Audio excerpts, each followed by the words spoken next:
Well, I always wanted to go to law school, but it just wasn't quite in the cards. By the time I was 22, I had 4 children and had gotten married, and the I'd been offered a job in working in the factory, and And what factory is that? a place called Potter and Brumfield in Franklin.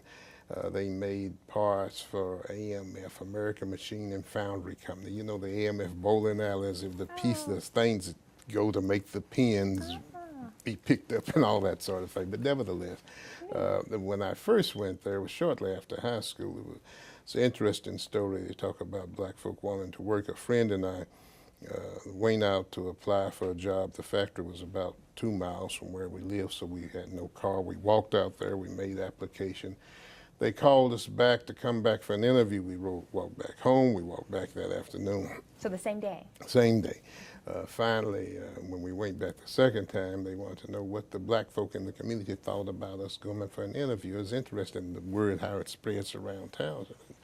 And were people pleased that we were being considered for this job? So So at there any were no rate, other African Americans who worked there? there were only 2 others that worked in the factory, older gentlemen and as custodians.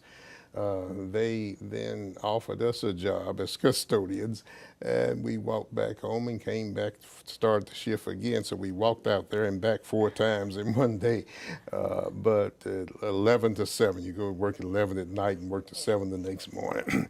And I never will forget sharing with my friend. I said, you know, he asked us how proud we were of being able to get this job, of sweeping the floor. We were supposed to be tickled to death to be able to be janitors. We were thankful to have a job. Don't misunderstand me. Understand. But the idea that we were supposed to, as black folk, just supposed to be tickled to death to be able to be a custodian.